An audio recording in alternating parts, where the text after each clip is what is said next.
So you have been eyeing the new Prime or Plus BTO launch. The location looks amazing, the photos looks premium, and the price still way cheaper than nearby HDBs. But here's the real question.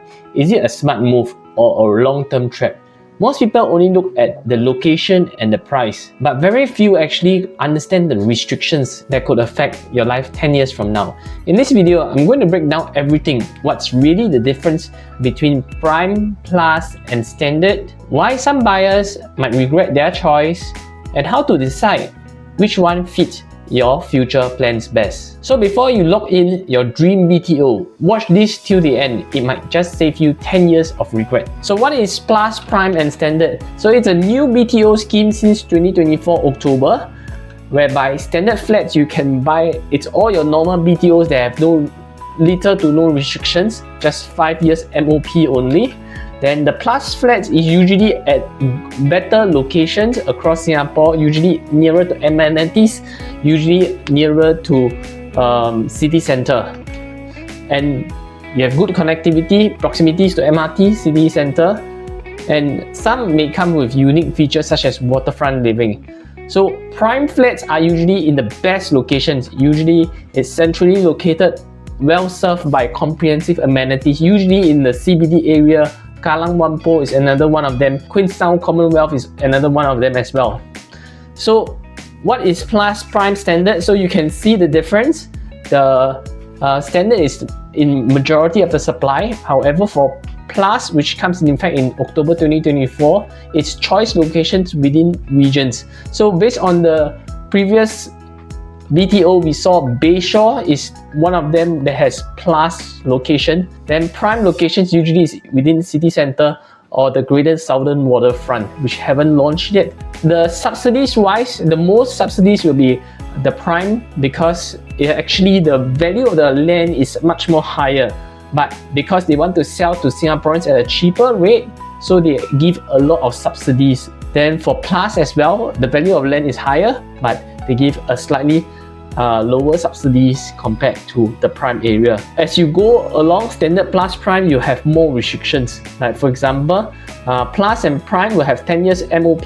There will be subsidy recovery upon resale, meaning to say that you'll be taxed on the amount that you sell. Usually it's about 5 to 8 to 9% based on the different project types it is. The thing is that there are some BTO eligibility conditions on resale, and there is full BTO with eligibility conditions on resale as well for Prime. What this means is that if you were to sell to another buyer, they must meet their BTO eligibility. If you find this video helpful, do me a favor, give it a like and hit subscribe so you don't miss future breakdowns like this that could really impact your property decision. These are the general classifications for subsidies. What I mentioned, Prime gets the most subsidies. For subsidy recovery upon resale, you will see that for Plus and Prime there is as well. And the MOP for Plus and Prime is 10 years compared to Standard is 5 years. And then you are able to resell after MOP but with tighter resale conditions for Plus and Prime. So later I'll come more to elaborate on the differences and stuff like that. And the thing is that you are not allowed to rent out your property for Plus and Prime compared to a Standard property. Usually how most of the locations will be, if it is the central area, like for example CBD area, Mount Pleasant, Greater Southern Waterfront, usually they are in the Plus and Prime site. For Bayshore, you see some are the Plus locations as well. Then for East, you have some Standards and some Plus. The rest will have some Standard and some Plus. Usually the Plus will be those that is near MRT, beside MRT, or usually will be those that is nearer to city center as well. So what's good about this Prime and Plus location is usually they are at a much more prime location and they are heavily subsidized by the government in terms of the purchase price. Because if they don't do such a scenario, there will always be a windfall effect. What I mean by windfall effect is that they'll sell the property at a lower price, but when it reaches 5 years MOP, the sellers could sell at even higher price, so which it's a windfall effect for all the BTO owners. So for long-term owners, restrictions are irrelevant. Yeah, if you are not going to sell or it's going to be your first and last property, it's not going to be relevant for you. So if you plan to stay for life, never rent out, never upgrade, then the restrictions won't bother you at all. So it gives a social equitable scenario such that so every Singaporeans can access to prime areas even though they might not make a significant load of money, or even though their income may not be so high, because the prices is subsidized, and if they don't resell, they still can always stay in this prime area. Here's my concern when it comes to people who are buying this Plus and Prime property. So first will be the longer MOP, 10 years MOP. Second is that you cannot rent out your property after the MOP at all. Then when it comes to reselling, your buyers are being restricted. Then it's harder for you to upgrade if you want to, and the target pool will be a lot smaller at the end of the day. So when it comes to longer MOP, what this means is that imagine you're a couple today, then you went to a ballot for this BTO, and you are at 30 years old. You'll get keys about 34 years old because it takes about 3 to 4 years to be built, and you need to stay until 44 years old for the MOP to be the end. So the question is, how many cycles do you have after 44 to go and buy your next other properties to upgrade and stuff like that?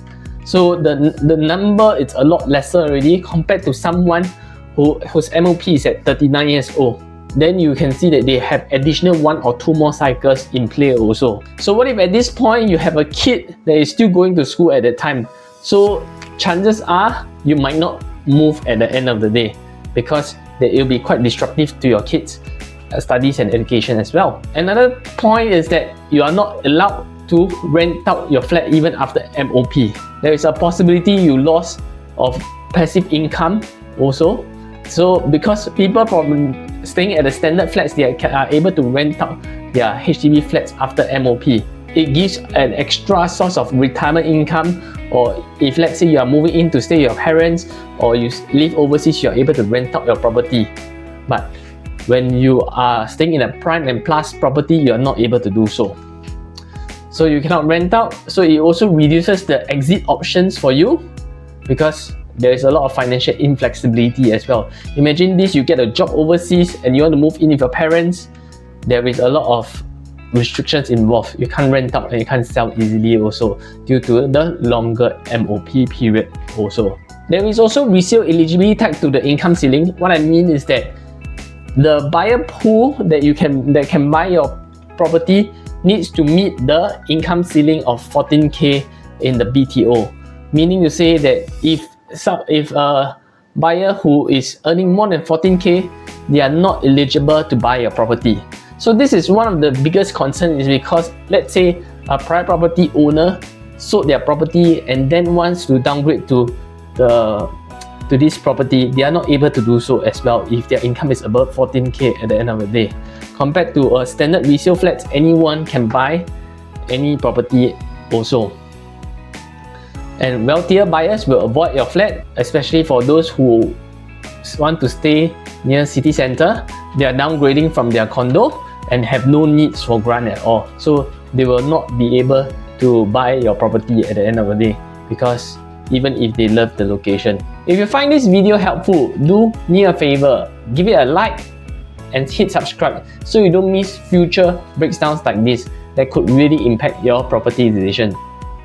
So who should seriously consider Prime and Plus? It will be someone who wants to stay for life, who will not have plans to move out of their current house, and then the buyers prioritize the location and quality over the resale profits, because these are the buyers not going to move. They don't really care so much if make or don't make money at all. Then and also elderly buyers who values accessibility, convenience and stability, and parents with young kids who want something that is long term for their kids' school as well. Who should avoid it? I would say someone that is looking to upgrade to the next property, because if you are going to stay for 10 years plus another 14 years of building period, it is not easy for you to do so. And for investors who wants to take the BTO profits and move into the next house, and someone who wants to seek flexibility, want to move abroad next time as well, I think it's not suitable for you also. Prime or Plus BTO singles, altogether, especially if you are single and buying with your parents, as the essential occupier, it might not make sense at the end of the day.